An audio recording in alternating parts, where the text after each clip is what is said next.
जी, अस्सलाम वालेकुम। मैं आपका साथी, आपका दोस्त, आपका मेज़बान डॉक्टर इशफ़ाक़ मेमन हाज़िर हूँ आज एक नए टॉपिक के साथ।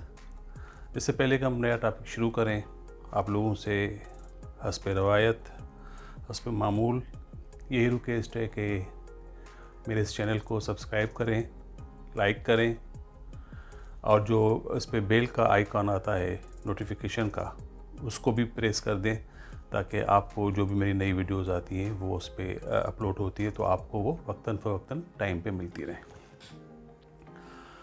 मैंने आज सोचा तो ये था कि हम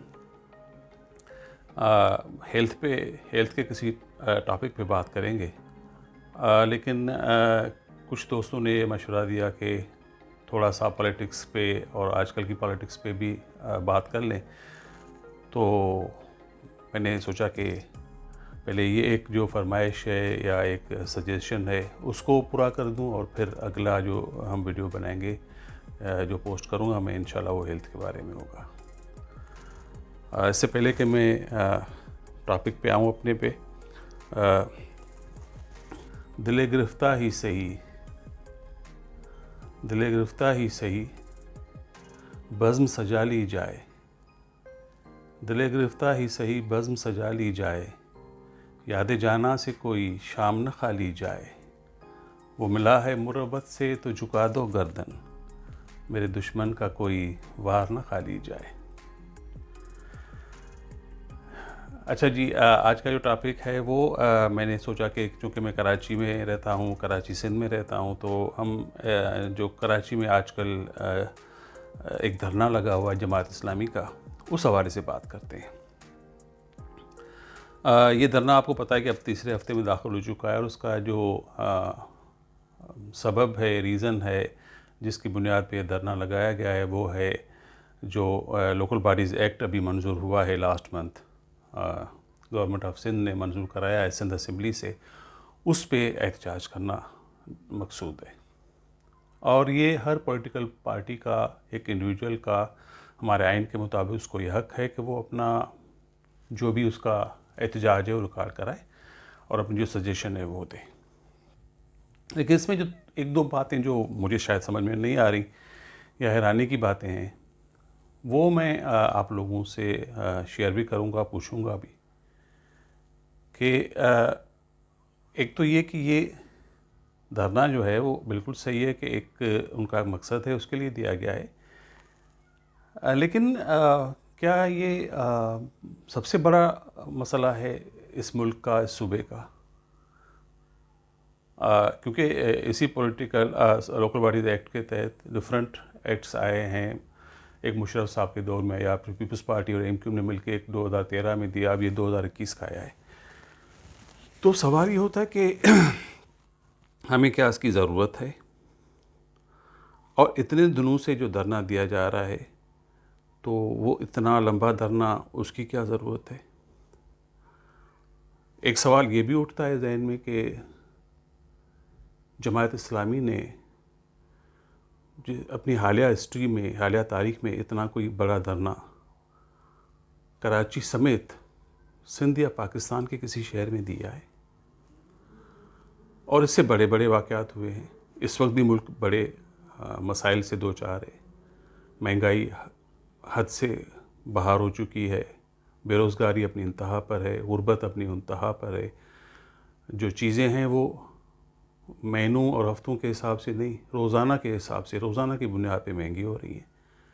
लेकिन क्यों नहीं इस पे कोई धरना दिया गया? अगर दिया भी गया होगा तो 2-4 घंटे का होगा, एक जुलूस निकला होगा, एक मार्च होगा, बाकी तो बयानबाजी की हद तक ही सब कुछ चल रहा है ना। इवन जब अपोजिशन मुखालफत करती है गवर्नमेंट के ऐसे इक़दाम की, तो हमारी जमात इस्लामी उस पर न्यूट्रल रहती है, ना वो गवर्नमेंट के फेवर में जाती है, ना अपोजिशन के फेवर में जाती है, और कहना उनका ये है कि दोनों जो हैं वो एक ही सिक्के के दो रुख हैं, तो हम क्यों साथ दें। तो भैया आप अपोजिशन में शामिल ना हो, अपोजिशन के किसी अलायंस का भी हिस्सा ना बने, लेकिन अगर कोई कह रहा है कि महंगाई हो रही है तो उस पे तो आप अपनी गवर्नमेंट के ख़िलाफ़ वोट दें या उसके हक़ में दें। आप फैसला कर लें कि ये महंगाई सही हो रही है, ये इमरान खान का या पीटीआई का जो मौक़िफ़ है वो सही है या दूसरों का सही है। आपने एक तरफ तो करना है। अच्छा, उसको भी छोड़ें, अब सिंध पे आ जाएं। कराची में गुज़िश्ता कई सालों से गर्मियों में जो लोड शेडिंग का अज़ाब होता है उसको कराची के शहरी से ज़्यादा कोई नहीं जानता। उस पर कोई एहतजाज, कोई धरना आपको याद नहीं हो, मैं याद दिलाता हूँ, बिल्कुल हुआ है। पिछली गर्मी में भी हुआ था। लेकिन क्या हुआ था, एक जुलूस निकला, जो कलेक्टर का डिफेंस का ऑफिस है उसके बाहर लान पे जाके बैठ गए 2-3 घंटे। उनका कोई नुमाइंदा आया, उन्होंने आके बात की और धरना ख़त्म।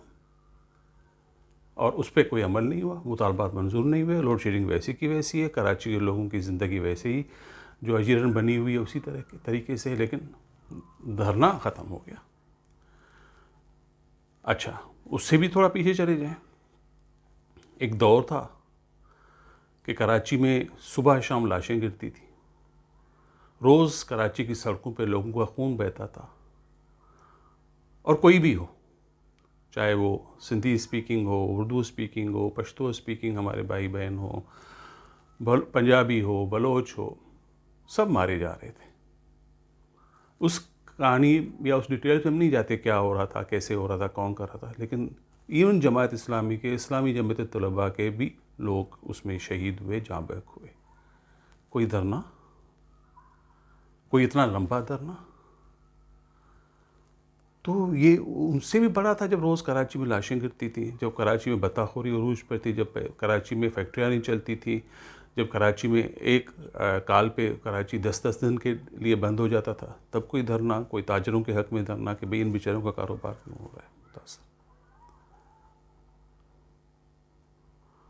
और जमात इस्लामी जो है वो कराची की बहुत पुरानी जमात है, सिंध की, पाकिस्तान की बहुत पुरानी जमात है। मुझे तो कम से कम पिछले 40-50 साल में इतना लंबा धरना याद नहीं आता। तो ये बल्दियाती एक्ट अचानक इतना ख़तरनाक हो गया है कि उस पर धरना दिया जा रहा है। नहीं, असल इसके पीछे जो बात है वो कुछ और है। दो बातें हैं।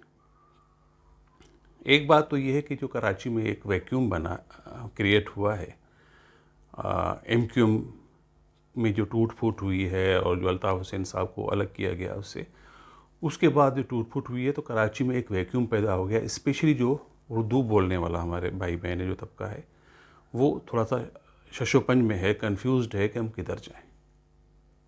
तो उनको कैप्चर करना है, और उनको कैप्चर करने के लिए जो तरीका अपनाया गया है वो बड़ा मायूस कुन है कि एक लिसानी बुनियाद पे उनको आप कैप्चर कर रहे हैं। कहने को तो कराची के हकूक़ की बात हो रही है, लेकिन असल जो बात हो रही है वो वही हो रही है। आप MQM के, पाक सरजमीन पार्टी के, जमात इस्लामी के इस जो लोकल बॉडीज़ एक्ट के हवाले से जो बैनर हैं, जो नारे हैं, वो सारे पढ़ लें, एक ही ज़बान है। फ़र्क सिर्फ इतना है कि नीचे जमात का नाम लिखा होता है तो पता चल जाता है कि किस जमात का है। तो किसको आप अट्रैक्ट कर रहे हैं? क्योंकि पश्तून तो पहले ही डिसाइडेड है, या वो इतने कंफ्यूज नहीं है। बलोची हैं, सिंधी स्पीकिंग है, उर्दू स्पीकिंग है, सारे। जो उर्दू स्पीकिंग है वहाँ पे प्रॉब्लम है कि वो अब कहाँ जाएं। तो ये एक है कि हम किसी तरह कराची में वापस आ जाएं। और जमात इस्लामी कराची में पहली बार नहीं है। जमात इस्लामी को हम लोग आजमा चुके हैं, आप लोग आजमा चुके हैं। जमात इस्लामी MQM के आने से पहले कराची की अहम जमात हुआ करती थी, अब भी है, हम मानते हैं। लेकिन उस वक्त जो है कराची के लोग, हैदराबाद के लोग मजहबी जमातों को वोट देते थे। अगर आप 70 के इलेक्शन को देख लें, जो 4-5 सीटें 70 के इलेक्शन में निकली थी, तब 5 सीटें हुआ करती थी मेरे ख्याल, जहाँ अगर मेरी याददाश्त और मेरी मेमोरी मेरा सही साथ दे रही है। तो प्रोफेसर गफूर अहमद, महमूद आज़म फ़ारूकी और शाह अहमद नूरानी साहब JUP से होते थे, और एक मेरे ख्याल से अंसारी साहब थे, मुझे पूरा नाम नहीं याद आ रहा है। तो ये 3-4 लोग हुए वो इलेक्ट होते थे। उसके बाद मोहम्मद हसन मेहनती भी इलेक्ट हुए। उसके बाद सैयद मुनव्वर हसन भी कराची से इलेक्ट हुए जमात इस्लामी की तरफ से। उसके बाद अब्दुलसत्तार अफ़गानी साहब भी इलेक्ट हुए जमात की तरफ से। तो ये जो जब कराची और हैदराबाद के लोगों ने जमात को आज़मा लिया, उसके बाद फिर वो MQM की तरफ गए और बकौल अल्ताफ़ हुसैन के ख़ुद के जब कराची में हमारे स्टूडेंट्स पर, हम पर, जमीयत वालों हमें मारते थे या हमारे साथ लड़ते थे, तो फिर हमने सोचा कि हम अपने अलग से एक पार्टी बनाएं जो कराची और हैदराबाद के जो लोग हैं, स्पेशली जो उर्दू स्पीकिंग है, उनको हम हुकूक दिलाएं, उनके लिए हम आवाज़ उठाएं। और इस्लामी जमीयत तलबा के लड़कों ने हमें मारा था, ये अल्ताफ़ हुसैन साहब के बयानात थे। उसके बाद APMSO आल पाकिस्तान मुआजिर स्टूडेंट्स ऑर्गेनाइजेशन जो थी, वो फिर अमल में लाएगी, जो बाद में फिर MQM की शक्ल अख्तियार की, जो बड़ी मेन स्ट्रीम पार्टी कराची और हैदराबाद के हवाले से बनी। तो उनको तो हम आजमा चुके हैं, अब वो उसी बात पे अमल करते हुए चल रहे हैं कि अब MQM अब हट गई है मंजर से, तो हम उसको ले लें। उसके लिए वो उस इंतहा तक चले गए कि जमात इस्लामी की तारीख का सबसे बड़ा धरना दिया जा रहा है कराची का में इस एक्ट के ख़िलाफ़। न महंगाई के ख़िलाफ़ है, न बेरोज़गारी के ख़िलाफ़ है, न बिजली चोरी के ख़िलाफ़ है, न बिजली की लोड शेडिंग के ख़िलाफ़ है, न जो बता रहा हूँ मैं कि कराची में हर ज़बान बोलने वालों का खून बहा, न उसके लिए कभी कोई धरना हुआ। अगर हुआ भी तो जुलूस एक आध निकला होगा और उसी दिन ख़त्म हो गया होगा। और फिर भी आपका राइट है, आप एहतजाज करें, लेकिन आप ठीक है। और फिर पगड़ा के बड़े कौन थे जिन्होंने अंग्रेज़ों के खिलाफ जंग लड़ी थी? जो उनके साथ, जो उनके मुरीद हैं, हो रहे हैं, उन्होंने पाकिस्तानी फ़ौज के साथ, पाक फ़ौज के साथ जंगें लड़ी हैं। मैं आप बताएं, नहीं ये तो पीपल्स पार्टी में वडेरे हैं, बाकी जो वडेरे हैं वो अच्छे हैं, चलो पीपल्स पार्टी के वडेरों को देख लेते हैं। मखदूम ख़ानदान आपने सुना है? मखदूम तालिबुल मौला, मखदूम ख़ानदान ने हाला में पूरे हाला के इर्द गिर्द के इलाके में कॉलेजेस, स्कूल कायम किया और दहाइयों तक उसके अखराजात, उनके फ़ीस, उनके जो टीचर्स थे, उनके जो स्टाफ था, उसकी तनख्वाहें, वो सारा वही लोग बर्दाश्त करते थे, अपनी जेब से देते थे। ये वडेरा था। एक वडेरा जो था वो टंडो जान मोहम्मद में भी एक मीर हुआ करते थे, जिन्होंने टंडो जान मोहम्मद डिग्री कॉलेज बनाया था अपने पैसों से। तो एक और बड़ा लीडर है, तरक्की पसंद लीडर है, अवामी लीडर है, शहीद फाजिल राव, आप जानते हैं, बदीन का। उस पर तो कोई इल्ज़ाम नहीं है ना करप्शन का, कोई बेईमानी का। वो कौन था? ज़मींदार था, वडेरा था। तो आप किसको ये कह रहे हैं? या तो आप खुल के कहें, या फिर आप वडेरे के नाम को इस तरह से बदनाम न करें। अच्छे बुरे हर जगह हैं, या पूरी सोसाइटी में होते हैं अच्छे बुरे।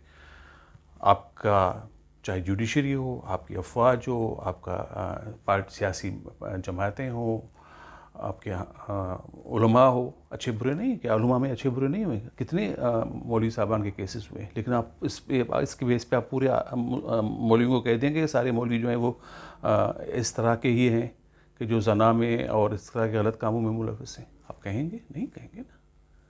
आप एक पूरी को, क्योंकि आपको पता है कि आपको इंटीरियर से तो वोट मिलने वाला नहीं। आपने पाकिस्तान की हिस्ट्री में इंटीरियर से कभी एक सीट भी नहीं निकाली, कोई लोकल बॉडीज़ की मुझे नहीं याद कि कोई आपने निकाली हो, कोई काउंसलर की सीट भी।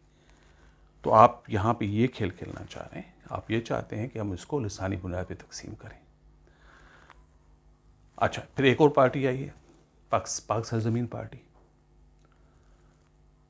जिसको जमात इस्लामी तो फिर भी कराची में भेज सकती है, पाकिस्तान में भेज सकती है, उस बात से कोई इनकार नहीं है।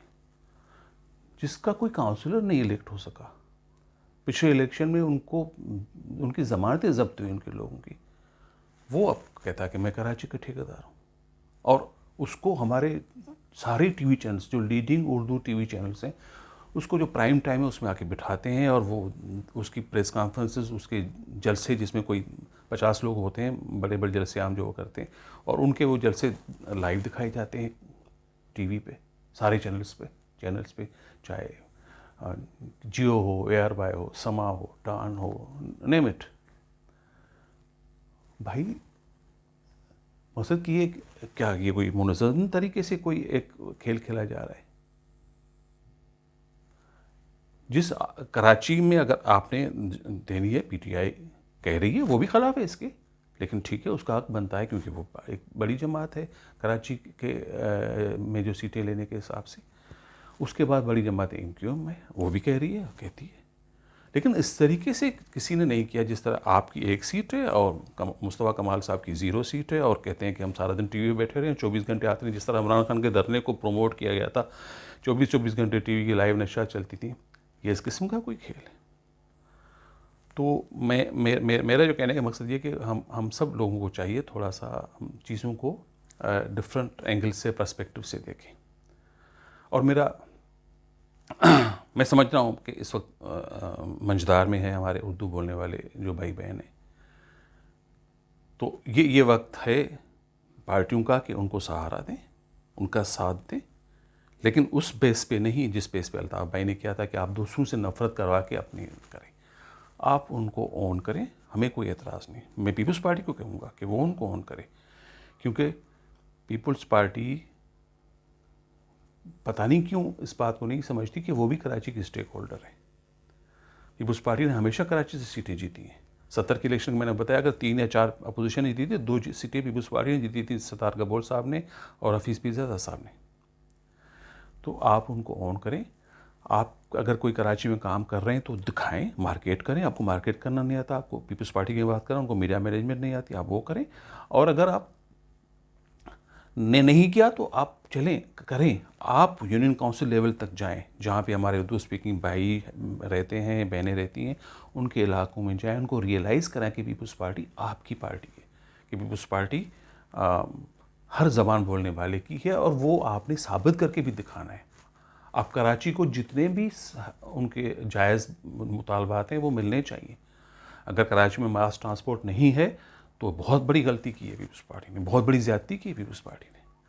आपके पास अगर जमात इस्लामी लिसानियत की बुनियाद पे जा रही है, आप पाकिस्तानियत की बुनियाद पे, सिंध की बुनियाद पे उनके पास जाएं, उनको जाके कहें कि हम आपका साथ देने को तैयार हैं। हमसे अगर कोई गलतियाँ हुई हैं तो उनको हम दुरुस्त करने को तैयार हैं। अगर आपको एक्स्ट्रा पैसा लगाना पड़ता है तो मैं ये अर्ज़ कर रहा हूँ कि इसको आप जितने भी डिमांड है वो करें, लेकिन आप इसको बहुत ज़्यादा, आप उसको नफ़रतों में आप कन्वर्ट कर रहे हैं। आप नफ़रतों में कन्वर्ट कर रहे हैं कि आपने देही सिंध को अलग कर दिया, शहरी को अलग कर दिया, सिंधी बोलने वाला हर कोई जो आपकी नज़र में वडेरा हो गया। जो हुकूमत में बैठा वो तो वडेरा है, लेकिन वो वडेरों को वोट भी उन्होंने दिया, वो भी वडेरे हो गए। और हम अभी मरदमशुमारी ने भी फैसला नहीं किया, लेकिन आपने पहले ही से उनको कह दिया कि आप अक़लियत में हो। कराची जो है वो मेजॉरिटी में भी, कराची जब नए सिरे से मरदमशुमारी हो रही है, कराची भी हमारा शहर है, सिंध का शहर है। अगर उसके में लोग जो असली आबादी उसकी गिनी जाती है और बाकी सिंध से ऊपर जाता है, तो सराखों पर आप आएँ, इलेक्शन लड़ें, इलेक्शन जीतें, उसमें अपने जो भी आपका मंशूर है उसको आप इम्प्लीमेंट करें।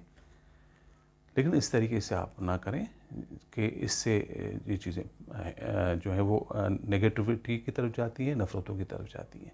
मैंने आपको मिसालें दे के समझाया। आप मुझे जमात इस्लामी वाले दोस्त ही बता दें कि आपने कोई 10 दिन का कोई धरना पहले दिया हो, कोई 20 दिन का दिया हो। अफ़गानिस्तान में क्या हालात हुए, दुनिया भर के हालात, हम जमात इस्लामी तो कहती है कि, और हम भी कहते हैं कि मुसलमान के तौर पे सारे मुसलमानों के साथ हैं। कश्मीर के लिए आपने कितने धरने दिए, आपने फ़लस्तीन के लिए कितने धरने दिए, लेकिन ये धरना आपको सिर्फ कराची के लोकल बॉडीज़ एक्ट पे ही देना है, और वो भी इस वक्त आके देना है। तो ये इतनी मुश्किल नहीं है चीज़ों को समझना। मैं सिर्फ पॉइंट आउट करना चाह रहा था कि आप लोग इस चीज़ को ज़रा महसूस करें। मैं इसको यहाँ पे ख़त्म करता हूँ, और मैं 3 जो बड़ी इसमें जो स्टेक होल्डर्स हैं, ये धरने के हवाले से बात कर रहा हूँ। एक जमात इस्लामी है, एक हमारे उर्दू स्पीकिंग बहन भाई हैं, और एक पीपल्स पार्टी है। उन तीनों को कहूँगा कि पहली बात तो ये कि जमात इस्लामी रिक्वेस्ट है कि आप उसको लिसानियत की तरफ, और देही और शहरी सिंध और कराची और अंदरूनी सिंध और कराची और बाकी सिंध की तरफ ना लेके जाएँ। पीपल्स पार्टी से आपके इख्तलाफ है, नफ़रत है, आप करें, लाख करें, 100 बार शौक़ से करें, इस तरह ना करें। उर्दू स्पीकिंग भाइयों से है कि भाई अब आपने मज़हबी जमातों को आज़मा लिया, आपने लिसानी जमातों को भी आज़मा लिया, आपने अपनी पार्टी बना के देख ली। आप कोशिश करें कि कौमी धारे में आ जाएं, और ताकि आप देखें उर्दू बोलने वाले 60-70s में हमारे सीसेस के एग्ज़ाम होते थे। मुझे याद है कि हमेशा कराची वाले टॉप पे आते थे। कोटा सिस्टम था या नहीं था उसके बाद भी, कोटा सिस्टम आने के बाद, कोटा सिस्टम में कभी आगे बात करेंगे किसी और प्रोग्राम में, वो टॉप पे आते थे। उसके बाद क्या किया गया, आपको डाइवर्ट किया गया 70s में, लेट 70s में, फिर 80s 90s में, अब तक। अब आप आपके पास तालीम का वो मेयार ही नहीं रहा। अब आपके पास वो लोग तो हैं लेकिन उनको किसी और काम पे लगा दिया गया। वरना जो कराची पाकिस्तान के जितने भी आप देख लें गवर्नमेंट के फंक्शनरीज़ थे, सूबाई फंक्शनरीज़ थे, सेक्रेटरीज़ जो होते हैं सूबाई लेवल पे या मरकज़ी लेवल पे, कितने उसमें उर्दू स्पीकिंग लोग हुआ करते थे।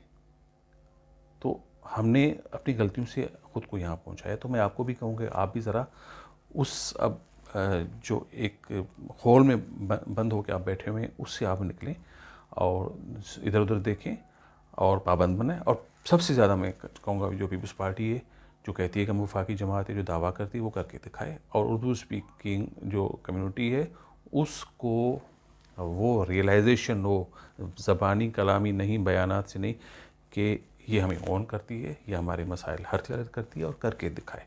अगर आपको बहुत सारे अपने जो रिसोर्सेज हैं वो मोड़ने पड़ते हैं कराची की तरफ, मोड़े। कराची को आपने, अगर आप कराची को सपोर्ट करेंगे, फ़ायदा पहुंचाएंगे, तो कराची तो पूरे सिंध को भी पालता है, पूरे पाकिस्तान को भी पालता है। तो आपका उसमें फ़ायदा है, पीपल्स पार्टी का भी उसमें फ़ायदा है, कराची का भी उसमें फ़ायदा है, कराची के लोगों का भी फ़ायदा है, पाकिस्तान और सिंध के लोगों का भी फ़ायदा है।